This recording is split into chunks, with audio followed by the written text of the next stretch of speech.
Welcome. In this presentation, I will discuss culturally responsive and adapted career counseling, the strategies, theoretical foundations, and implementation approaches that support equitable practice across the lifespan. The evidence draws on cross-cultural research, multicultural counseling frameworks, and scholarship on life design and constructivist approaches.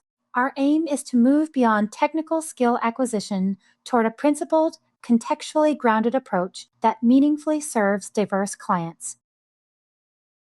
Culturally responsive career counseling is defined by its deliberate attention to cultural backgrounds, identities, values, and structural contexts across all phases of practice. The core goal is not merely to acknowledge cultural difference, but to align career guidance with clients' social realities in ways that enhance relevance, engagement, and outcomes. Einersdottir and colleagues, writing in 2020 and Pope in 2015, document a broader move toward competence-based, contextualized, and life design approaches that treat cultural difference and systems-level factors as central rather than supplementary concerns. This shift has direct implications for how counselors select tools, frame goals, and interpret client behavior. Universalist models that apply the same framework to all clients, regardless of cultural background, are increasingly understood as insufficient and at times actively harmful. In this next section, I introduce the four foundational pillars of culturally responsive career counseling. These principles define what competent ethical career counseling looks like for diverse clients and serve as the conceptual foundation for every strategy that follows. The first principle is to question Western models. Standard career interventions embed assumptions, individualism, linear progression, autonomous choice that do not map onto every client's worldview. Arulmani 2014 and Fan and Leong 2016 document how self-efficacy and career planning take different forms in collectivist versus individualist contexts. The second principle treats cultural competence as a measurable practice. Gentune and Martin in 2015 emphasized that competence is an explicit, accessible set of knowledge, skills, and attitudes, not a general disposition, requiring ongoing cultivation through training and supervision. The third principle reframes career guidance as a life course process embedded in evolving cultural narratives rather than a single decision-making event. The fourth principle is a culture of competence, integrating ethical, legal, and equity considerations into every dimension of training and service delivery, from supervision structures to performance standards. In this next section, I will present evidence-based strategies across 5 areas: assessment, language and goal setting, intervention modalities, competence development, and systemic considerations. Each area requires deliberate cultural adaptation, not minor adjustments. Assessment is the foundation of career counseling and also the point where cultural mismatch most commonly occurs. Einersdottir and colleagues document how measures developed in one cultural context cannot be transferred to another without revalidation. Career adaptability measures that function reliably in one setting may carry embedded assumptions that distort their meaning elsewhere. 2 strategies are essential. First, use emic and etic approaches to instrument selection, prioritizing tools with demonstrated validity in clients' cultural contexts. Second, gather cultural narratives systematically. Arulmani in 2014 and Fan and Leong in 2016 show that collectivist influences, family expectations, community obligations, intergenerational considerations profoundly shape career decision-making. The Career and Culture Interview, developed by Ponterato and colleagues in 2000, integrates these dimensions directly into problem conceptualization. Language choices are not neutral. When counselors rely on frameworks centered on individual agency and personal fulfillment, they may communicate to collectivist clients that their values are obstacles. Arulmani in 2014 and Fan and Leong in 2016 recommend incorporating communal, relational, and intergenerational language when working with family-centered clients. Goal setting should be co-constructed. Pope in 2015 describes this as balancing personal aspirations with cultural and structural realities, treating family expectations and cultural obligations as legitimate dimensions of clients' career contexts rather than barriers to overcome. Life design interventions can honor these realities, guiding exploration through an evolving life narrative. The counselor's role becomes less expert dispenser of advice and more collaborative interpreter of clients' developing career stories. Life design and constructivist approaches offer significant flexibility for cultural adaptation. In 2015, researchers demonstrated how these frameworks accommodate diverse cultural stories and historical contexts while maintaining structure for genuine career exploration and planning. Technology presents both opportunities and cautions. Tabar and Saberi 2023 show that digital career guidance tools can expand access for underserved populations. They also identify important limits. Digital literacy varies across communities, privacy norms differ by culture, and preferences for information sharing are shaped by values that designers often overlook. Technology can widen access, but only when designed with the communities it claims to serve.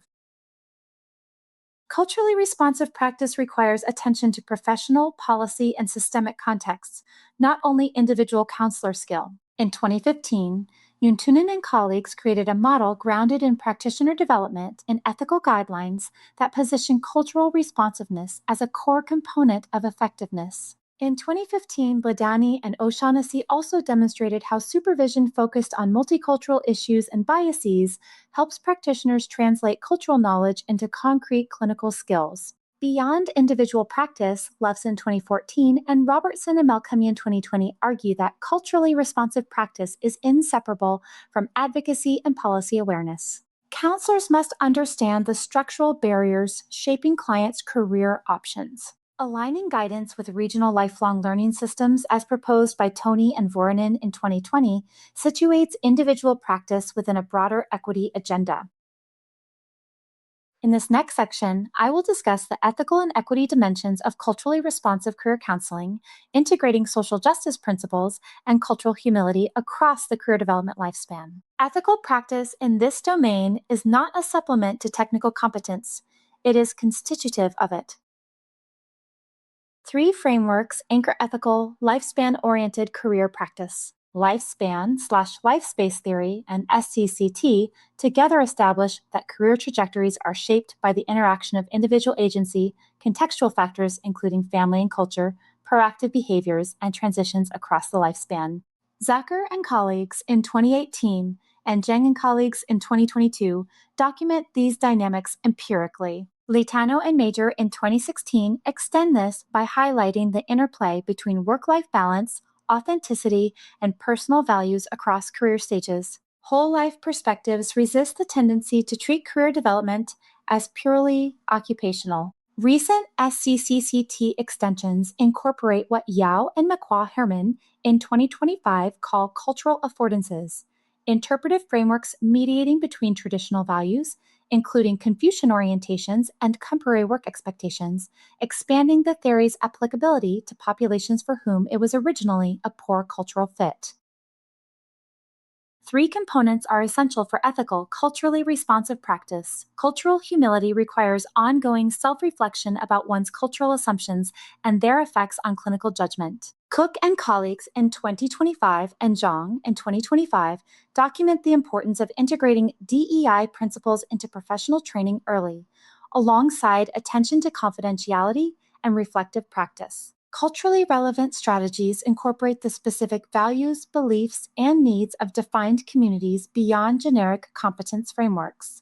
Muslihatty and colleagues in 2023 describe infusing local cultural values, including Nusantara and Islamic frameworks, into guidance programs. Bolte and colleagues in 2024 address neurodivergent affirming approaches. Humanistic care-based education, described by Zhang in 2025, attends to effective and relational dimensions of practice alongside technical skill, developing employability and psychological well-being together.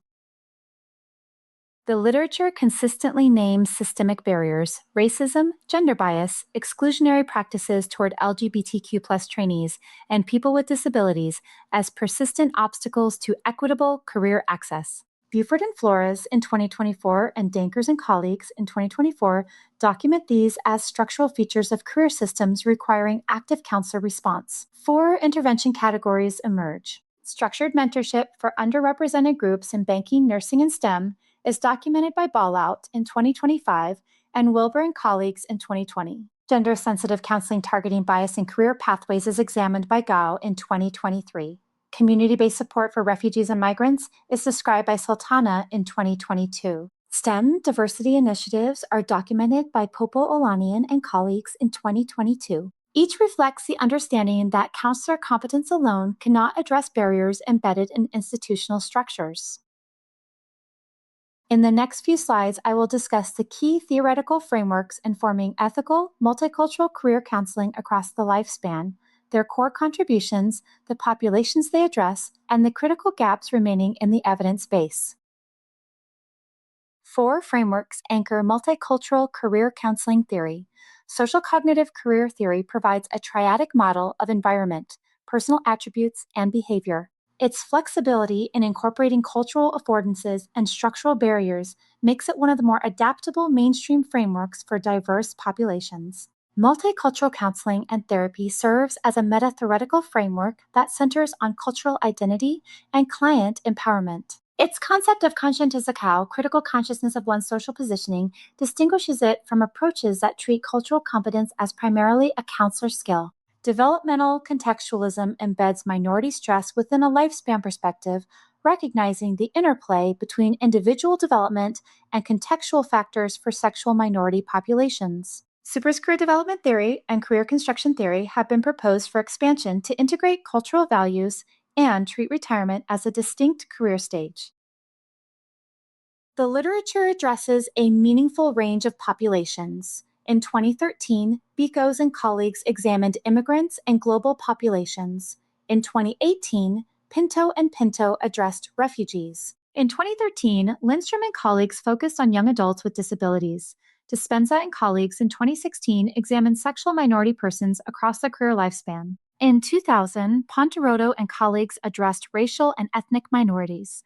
In 2015, Lytle and colleagues attended to older workers. 3 gaps stand out. Childhood and adolescence are absent from every reviewed source, a substantial developmental gap. Intersectional identities remain theoretically acknowledged but practically underdeveloped. Frameworks addressing race and sexual identity simultaneously, or disability and ethnicity together, are rare, and no single framework spans the full lifespan while integrating cultural diversity across stages. Recurring cultural barriers include language and acculturation challenges, limited access to culturally responsive professionals, underrepresentation in assessment norming samples, and structural discrimination in labor markets and professional training. Counselor competence, while necessary, is not sufficient. Effective responses require institutional change, workplace advocacy, community-based outreach, policy reform, alongside individual skill. Lytle and colleagues in 2015 and Ponteroto and colleagues in 2000 both argue that addressing cultural barriers requires extending the counselor's role into advocacy and community engagement as core professional responsibilities. In this section, I will talk about population-specific strategies across developmental stages, from childhood through older adulthood. Cultural responsiveness must be embedded from the beginning of career development, not introduced as remediation for misaligned early experiences. Strategies vary meaningfully by developmental stage. In childhood and adolescence, culturally sensitive qualitative methods, mapping, family portraits, role play, help children from marginalized backgrounds make meaning of career influences. Romero Rodriguez and colleagues in 2021 and Sensoi Britick and Britick in 2022 document narrative curricula using exemplary models to foster agency among children of color, disrupting the early narrowing of career aspirations that Gottfredson's theory predicts. For youth and young adults, strengths-based group counseling tailored to minoritized girls builds self-efficacy. Rutledge and Mays 2024 and Evzori and colleagues 2025 document school-to-work programs that emphasize stakeholder involvement and gender-sensitive activities. In higher education, Garriott 2020 and Howard and colleagues 2023 document interventions leveraging cultural wealth and community capital for first-generation students, alongside Indigenous STEM programs grounded in place-based learning. For adults and older workers, organizational culture shapes career sustainability, and self-career management mediates cross-cultural career adaptation. Decolonizing frameworks challenge the assumptions embedded in mainstream career counseling at their root, rather than modifying Western models at the margins. Ramdani and colleagues 2025 document the Indigenous Badui framework, in which career development is organized around spirituality, communal responsibility, and environmental preservation. Work is inseparable from land, community, and moral obligation. PEXI 2025 documents that imported Western career theories can be nearly irrelevant to large portions of non-Western populations. Decolonizing approaches reframe core assumptions. The autonomous individual chooser becomes a person embedded in family and community. Personal advancement gives way to cultural preservation and collective well-being. Rational, linear planning yields to spiritual, cyclical, community-timed processes. Watson, in 2006, urges counselors to act as cultural brokers, foregrounding clients' worldviews rather than reproducing cultural colonization within the counseling relationship. Relational and community-centered frameworks shift the unit of analysis from the individual to relationships and community. Relational cultural theory, examined by Chan and colleagues in 2022 and Lesmana and colleagues in 2024, emphasizes growth through mutuality, connection, and attention to power and privilege in work settings. RCT-grounded training has demonstrated significant increases in multicultural competence. For Pacific youth and collectivist communities, Apulu in 2022 and Akosa Tumasi and colleagues in 2018 show how effective practice engages family, community, and spirituality as active partners, not background context. Involving families increases career congruence and client confidence. Narrative and group formats support this relational work. Clark and colleagues in 2004 and Martin and colleagues in 2024 document group Narrative Career Counseling that helps diverse students integrate family expectations and multiple life roles into coherent career stories through shared dialogue.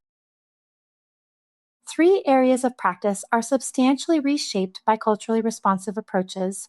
Assessment moves from standardized instruments toward qualitative tools, narrative interviews, autobiographical storytelling, participatory action research that elicit lived experiences and cultural values. Click 25 and Wang and Led 2024 document the career construction interview as a structured approach that integrates identity narratives into assessment. Goal setting shifts from individual outcomes to a co-constructed process incorporating family expectations, community needs, spirituality, and social justice concerns. Dari and colleagues in 2021 and Walkes and colleagues in 2019 document vision boards and narrative activities that help underrepresented adolescents articulate culturally meaningful goals. Agency is reconceptualized as relational. Toivainen 22 and Kazi and colleagues 2026 describe co-constructed agency in which counselors and clients jointly navigate systemic barriers, honoring the collective dimension of career decision-making present in many cultural contexts. 4 active tensions deserve practitioners' attention. The import versus localization debate concerns whether to adapt established Western frameworks to local cultural contexts or develop entirely localized models. Aromani in 2014 and Einerstarter and colleagues in 2020 represent each side. The stakes are real. The choice of framework shapes what clients are asked to assess and aspire to. Measuring cultural competence poses ongoing challenges. Vespia and colleagues' 2010 document that counselors' self-rated multicultural competence correlates more strongly with general career counseling competence than with demonstrated practices, a gap that training programs must address directly. Constructivist approaches are valued for flexibility, but face criticism for being difficult to operationalize within systems oriented towards standardized outcomes. Finally, intersectionality remains underexplored. Most interventions target individual-level change without challenging systemic inequities, and frameworks addressing compounded experiences across multiple marginalized identities remain rare. 3 practice implications follow from this literature. First, use a culturally responsive assessment from the initial contact. Gather information about clients' cultural identities, family expectations, community supports, immigration and language factors, and structural constraints. Use this context to interpret strengths and career options more accurately. Second, co-construct goals and interventions. Work collaboratively with clients to define goals aligned with their values, responsibilities, and lived realities. Treat the counseling relationship as collaborative, not expert to recipient. Third, practice flexibly across the life course. Career counseling is not a single event. Tailor strategies to the developmental stage, family roles, and changing circumstances. Revisit plans as work, identity, and life demands evolve, recognizing that clients' cultural contexts are not static. 3 takeaways anchor this presentation. Integrate culture at every stage. From assessment through evaluation, cultural backgrounds, relational contexts, and structural realities must be embedded throughout the career guidance process, not addressed only when clients explicitly raise a cultural concern. Move beyond individualism. Collectivist values, family agency, community collaboration, and social justice advocacy are not specialized add-ons. For many clients, they are the primary frame within which career decisions are made and experienced as meaningful. Ongoing innovation is required. The field continues to develop measurement tools, intervention approaches, and training structures. Empirical evaluation and intersectional frameworks are critical frontiers. Culturally responsive career counseling is not a single strategy. It is a set of principles that, when applied with genuine attention to clients' lives, significantly improves career development outcomes for diverse populations across the lifespan.